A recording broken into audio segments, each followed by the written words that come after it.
mentioned numerous times the billions that are being poured in. The billions are being poured in two particular continents. And Europe is not being very fast. And again, with your work hat on, but your own personal knowledge, how do you feel about the sovereignty of Luxembourg sitting in Europe, I suppose? Do you think Europe is secure enough? So, I mean, the news are there, of course, no. I mean, I Okay. don't need to give my opinion.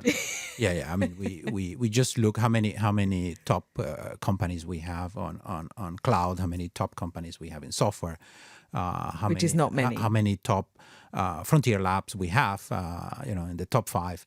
Of course, we are nowhere. And even when you look at the statistics, remember the Chinese are not necessarily in the list. Okay, so it's even worse. And a positive person, by the way. So the problem now we are entering a more geopolitical discussion. The problem of Europe is that Europe is not one thing. Okay, it's different nations. So we are not together. I mean, we try to compete with China and the US, but we are complete different. We are a group of nations. We are not. Europe is not one thing. I mean, you know, if you want to go out with a neighbor country, it's a neighbor country. There are different regulations, law. You can move in money. I mean, this is a nightmare, but that's a reality. So we as an economy, we are heavily fragmented.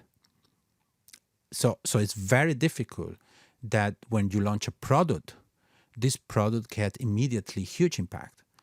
When we talked about, look, the only real frontier lab we have is Mistral. But this is a French company, nothing about French. But the Spanish colleagues look like, well, you're French, and the German, you're French. So, I mean, what are we doing here? You know? So in the US, no, you are an American company. It doesn't matter if you come from, Texas or Washington, D.C., you're just a tech company. It doesn't matter. You just operate in that huge market. So sitting here in Luxembourg, what should we do? What should our choices be? I mean, I can imagine, without mentioning it, we're all using certain AI platforms, or most of us are using certain AI platforms. There's a few around. One or two seems to tip the list. But should we be relying on those, or what can we do? So we definitely have to invest. We have no choice. We cannot sit here and... And who's the we? Is it a nation or is it the EU?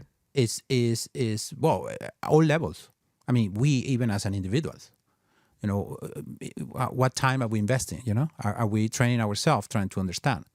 So it's very difficult for me to say use tool A or B. Use Mistral, use OpenAI, use Anthropic, because first they will change tomorrow. At the speed we are moving, this one is better. No, the other one, is changing every 4 weeks. Okay. I didn't even mean about which was technologically the best. I meant for security-wise, for cybersecurity, for European security, for the security of our own information. Well, at the moment, we still heavily depend. We don't have alternative. We have to build them. That's why we need to invest. Is that happening? Depends of the country you are talking about. Okay, and the problem is we are small here, so we have a limited. Of course, we have specific efforts in Luxembourg, and you can see the AI Factory. AI Factory, for example, is one of the top projects in the European program. And it's happening. Okay, of course, it's still small because we're small. So if we are a small country, you are small. I mean, how far you can go. Now we are very good on data centers. We are very good on our internet backbone. So we have a pretty interesting infrastructure that not many other countries have. And then the unique value of Luxembourg is fast decision making. Even when I pitched the Luxembourg Tech School to Anne-Catherine Ries. So thank you, because this happened 10 years ago. And I started to pitch, and she stopped. We need to do this. What do you need? I need support. I need access to the education system. Okay, we're going to make it happen. And just to say, Anne-Catherine Ries is at the ministry. Yes, at the ministry. And this all happened. They say, this makes sense. We're going to support you. And it's not like they came back after years. No. 2 months after, we were discussing the details on how to start. Mm-hmm. And then 4 months after, it's just because we have to start in September, like education system, then we started. It was super fast decision making. After, of course, you have a logic and you have a proof paperwork, because you still have to deliver, concept to work out. So that we have that opportunity here in Luxembourg, the decision making happen very fast. Yeah, you've got access to great people here.